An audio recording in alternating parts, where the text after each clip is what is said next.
Aren't you promoting illegal immigration when you do that? Absolutely not.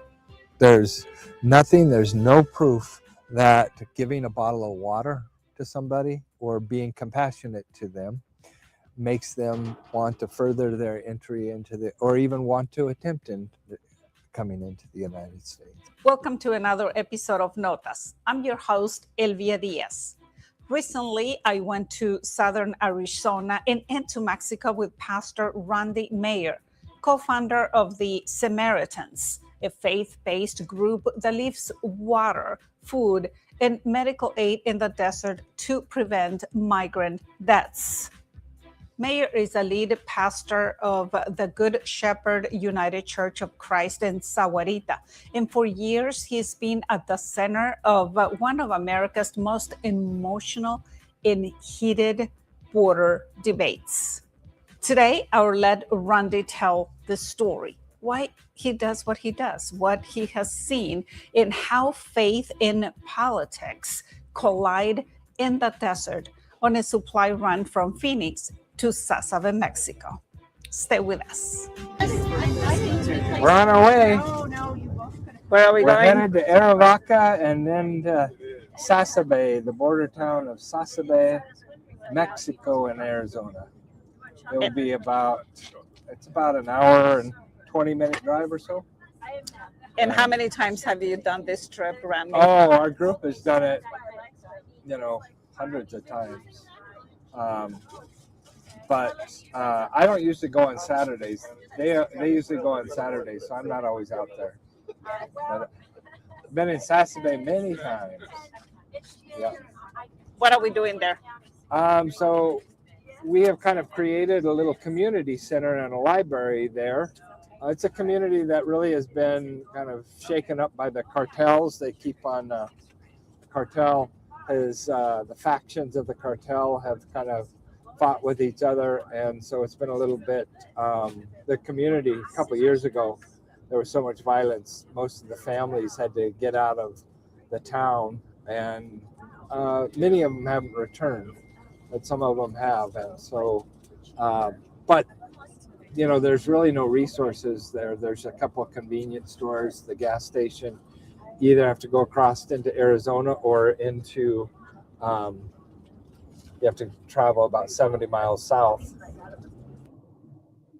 So, Randy, you could be doing anything else right now. It's a beautiful Saturday. Why do this? A lot of it is, I really enjoy getting people, helping people understand the issues, but also see the incredible desert. It's also, it's the kind of thing that when you have these encounters with people in the desert and, their lives, there's something really powerful that happens there. They really need assistance and they need support, and they've been treated so bad so much of the way. And many of them are, we've found people that are medically really compromised or even near death. When you encounter something like that, it changes you, and it kind of deepens your human experience. And what we say is, you may have, we have literally saved thousands of lives in the desert, but our lives are some of the lives that have been saved in the process. You'll never be the same because of these experiences. It's kind of like you can't put the genie back in the bottle. Once you've kind of been exposed to the human suffering and that you might be able to alleviate just a little bit of it, you become very committed to that.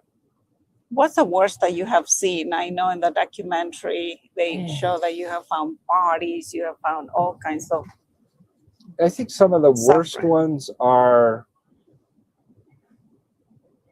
encountering people that have been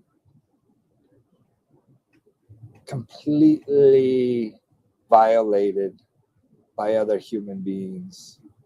physically, mentally, emotionally. They're just completely numb to life because of the experience that they've had to go through. So those are the ones that really kind of sit with you, that how they survive. But my God, human beings can be brutal. So this is a checkpoint. We don't have to really do anything this way. They probably don't want to record.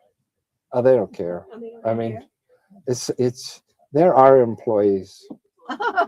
That's what I tell people. You can film everything you want. Yeah. I had a photographer with me yesterday, and hey, there's Martinez. Hey, Martinez, how you doing? We're headed out there. Hey, take care. They already know you. Well, that guy's a decent agent. Is the checkpoint permanent?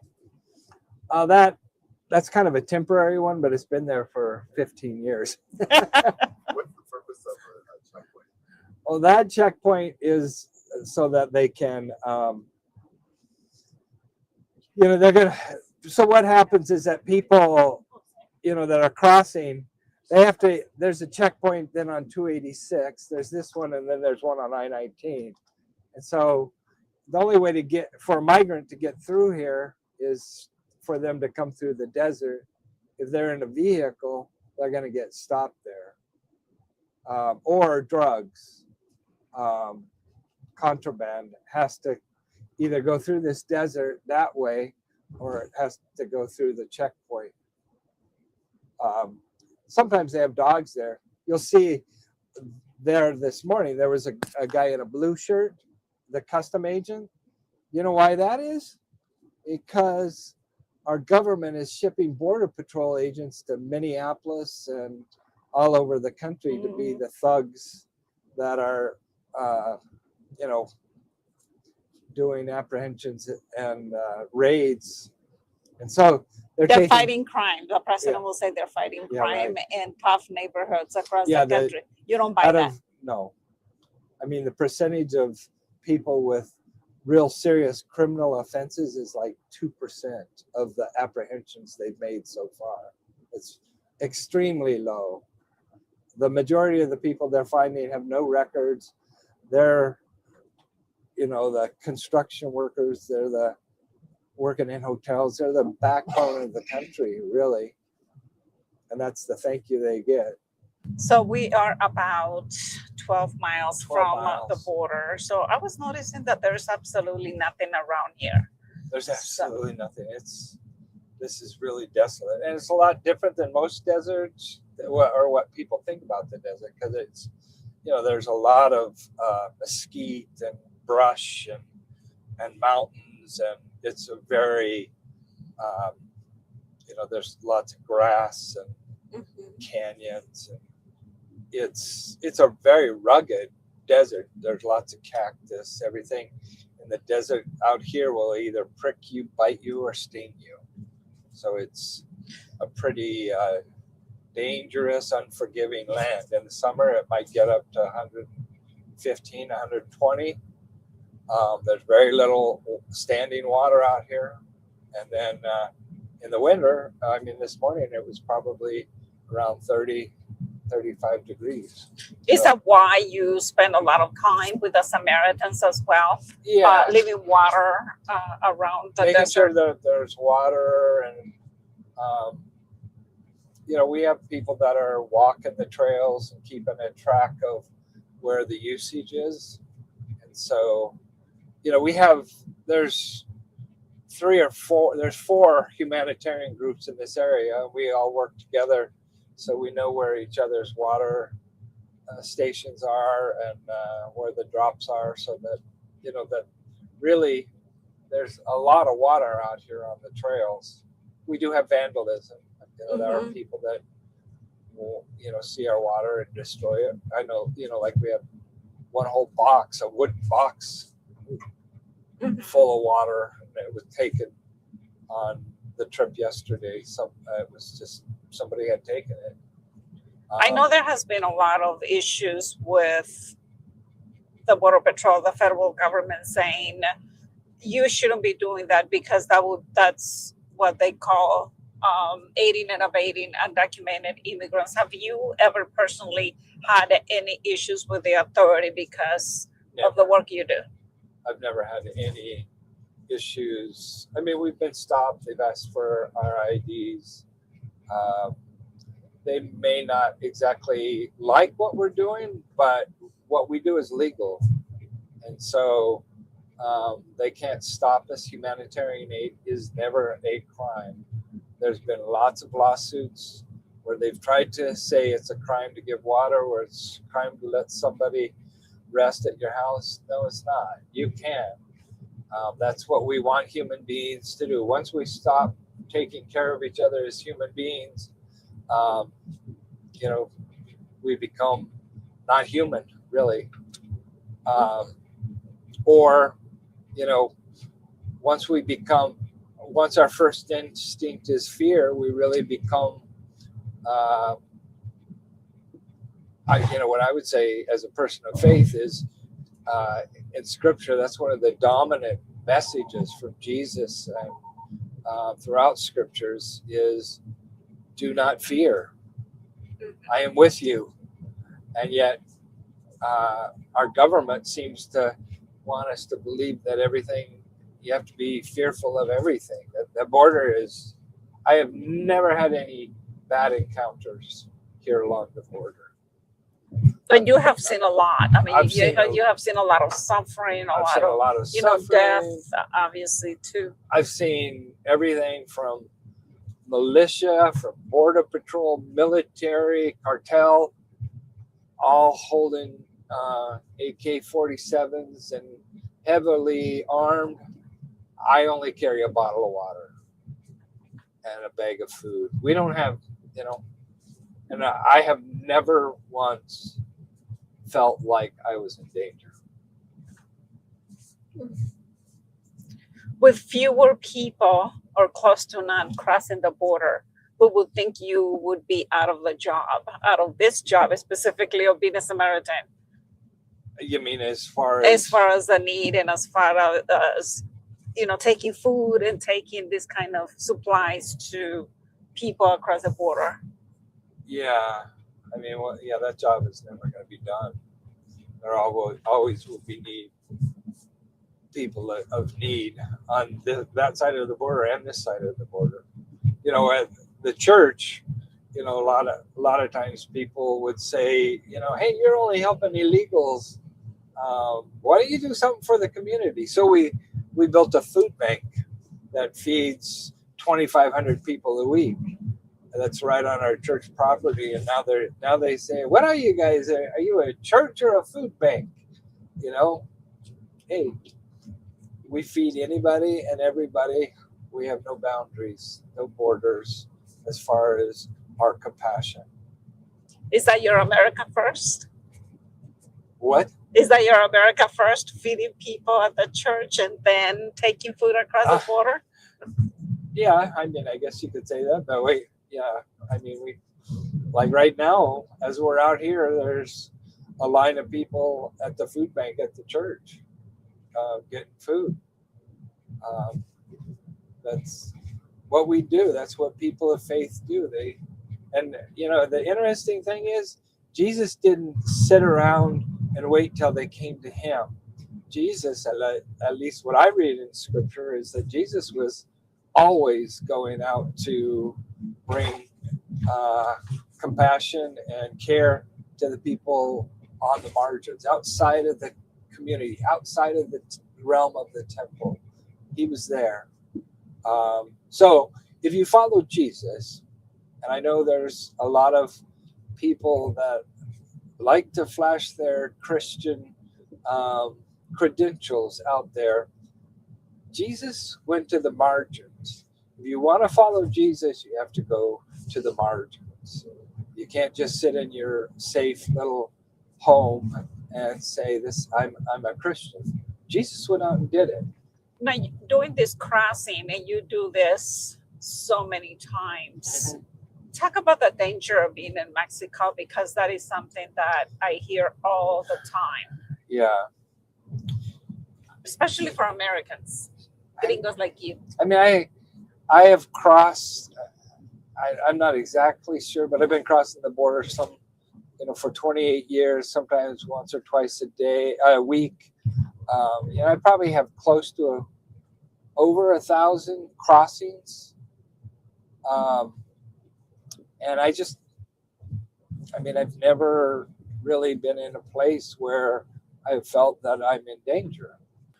What I understand and what I read is, usually the people that are in danger are people that are somehow mixed up in the drug trade. They're not the average people. The cartel has no reason to come after me. This community will embrace everybody. They want people to come over, and the issue is, safe communities are communities where you know your neighbors and you build relationships and you take care of each other. Unsafe communities, to me, are the communities that have gated communities and have walls and barriers, and people don't know who their neighbors are and don't have a deeper relationship with people.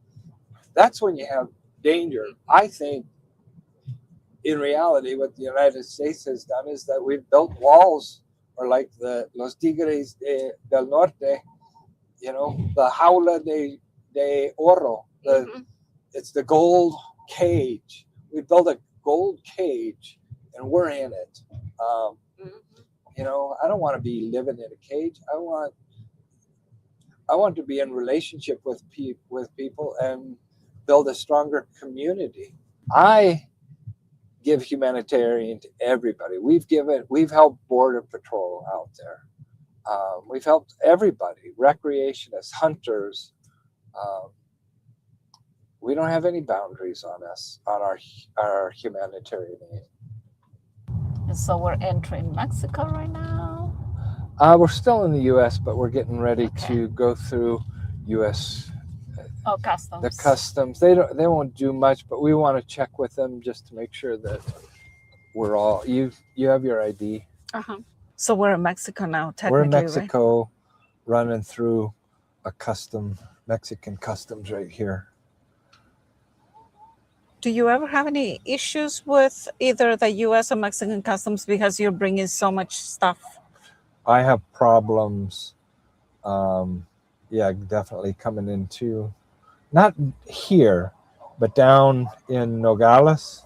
It's a lot harder to cross for us. Crossing produce, they've really made it very difficult. I can get, other things, canned goods. I can get meat across into Mexico, no problem. Have they ever asked you for, in Spanish, we call it a mordida? Maybe sometimes. I've had $20 for coffee or whatever they usually I've had a military, these guys are military that are kind of running this customs, and they've asked, hey, you can cross for $20. Do you pay it? Yeah. And they're looking through the door back there, and they say, just hand it low. Pásame México. Estamos en México. Estamos en medio de la nada. I think all that stuff, and then we got all this stuff back here too. Okay. Hey. ¿Algo más? Un montón de cosas.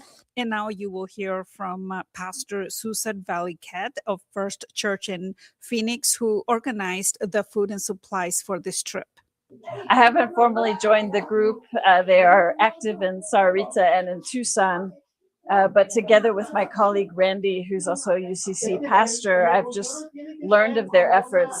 For me, really, it's a humanitarian effort. It's about equalizing the playing field. It's about really seeing somebody else for who they are and understanding of the situation that they're in, and to bring a different story of what the United States is like, because with our borders not very accessible right now to people who would like an opportunity to be able to fully provide for their families and to live in a successful way, and that they're not able to do in their own country. So if they can't come through as immigrants, then right now we could come to them and be a different face of the United States, one of compassion, and really seeing them. I spent a lot of time in South Africa, and the one word that is for greeting in South Africa is sawubona. And when you translate that in Zulu to English, it means I see you. And so by being here, hopefully they have a new understanding that indeed we see them. We see what's happening in the United States. We see what's happening in their country and living at the border. And we just simply not so much want to give things, but really want to build relationship with communities on both sides of the wall. This is a lot of work that you are doing, organizing, getting all the stuff here. What message do you want to send people in the United States that perhaps don't have the opportunity to come and see it with their own eyes? Well, one of the ways too is to be sure that whatever news that you are hearing in the United States is that you're also gleaning from different organizations, not just what's in the mainstream news, but you're also looking to nonprofits and hearing their story and signing up for their newsletters so that you can be better informed of what's the actual story that's happening in places with immigrants and with our borders, because the way that we get our news is just so filtered. And so if you look to nonprofits like the Samaritans, sign up or give them support. I mean, we can still support these places. You don't have to come to the border to give support. You don't have to donate directly donations. You can continue to finance them. I mean, one of the biggest costs for a place like the Samaritans are their vehicles.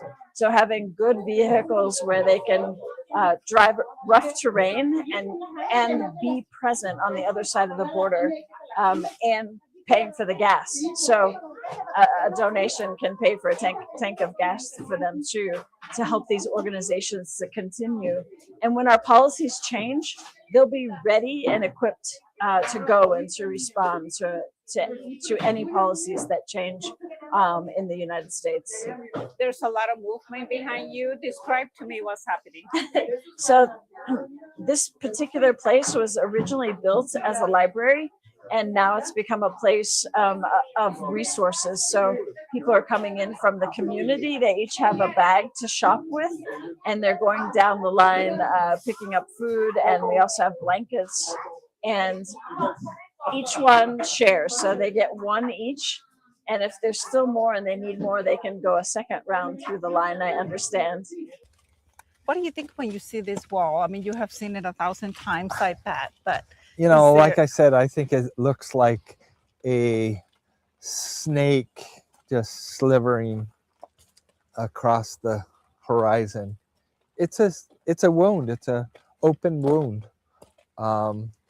It not only destroys the environment, but it destroys community and relationships. It's really pretty evil. Doesn't really protect anybody. You know, we've already seen the cuts in the wall. You know, for a couple $100 you can cut the wall. The government doesn't see it that way, though, that it does The protect government, us. well, I would say, you know, a lot of the Border Patrol will say this doesn't really stop anybody. It slows them down. But when you're out this far, you know, it doesn't matter. You know, it's a speed bump of 5 minutes. People, you know, I've seen people climb this thing like a monkey. They can just do it. They can even. I mean, I've seen it. Tall. Look, I mean, I've seen ladders on this. I've seen rope ladders. There's all kinds of ways for people to cross. So doesn't really stop anybody. It just slows them down. But for animals, the ecology, the environment, this is a scar but I can guarantee you Mother Nature will win. Then in the last year, they came through and put cement in, you can see that way out there up that hill. They don't put cement on it, it becomes just a rock pile and you can't get up it. Especially the Border Patrol. Right. They pretty much drive F-150s and they don't have any weight in the back. And they beat them up really fast. But look at the landscape. I mean, we're in the middle of Yeah. nowhere, but we are also close to a border crossing. There's Yeah. absolutely no one here. No There's nobody. crossers. 20 people in each van waiting. And the group of Beta would hand a few people, the know your rights cards and say, be careful. And then they'd drive up to the wall. And so Very it was, yeah. I mean, there were times where there were probably 1,000, 1,500 people that were crossing in this area a day. Well, let's end the episode here. Randy, thank you so much for allowing me to come and to join you. So tell me some final thoughts about the wall. We're sitting here, and then the work that you do, the Samaritans. How would you summarize your work right here facing this wall? Well, I mean, what we do is we're out in the desert and along the border in Mexico and the US because we don't want people to die. There's no reason that people need to die crossing the border. And so we, as humanitarians and concerned human beings, have every right to be out here to give people aid, food, water, humanitarian aid.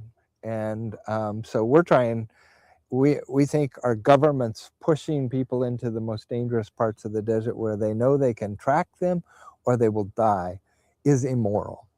And as people of faith and conscience, we're here to stop the deaths. And so this wall, it's a symbol of death. It's a symbol of people that live with the mindset of scarcity. And I believe in a world of abundance and a world of, if we could just share, everybody could prosper. But when we hoard and want to build walls and live in gated communities, and in Sahuarita, they've been on a rampage of building all of these storage units, massive storage units, so people can hoard all their stuff in these storage units. Why don't you just share? That's part of our issue. We don't know how to live in community and share. Well, that's a beautiful way of ending the episode. However, I can't let you go without asking the question that I'm pretty sure is on a lot of people's minds, and they have asked me that many times. Aren't you promoting illegal immigration when you do that? Absolutely not. There's no proof that giving a bottle of water to somebody or being compassionate to them makes them want to further their entry into or even want to attempt coming into the United States. There's no proof of that. It's something that people push. There's no, and legally, I have every right to give somebody a bottle of water and give them food. And as a person of faith, to not do that is completely against my beliefs and what God and Jesus have taught me. So I believe it's a religious right to be able to give food and water in the name of Jesus. Well, thank you for that. Thank you for all the work that you do. And hopefully you watching, you listening will have the same kind of a spirit. Thank you, Randy. All right. Merry Christmas.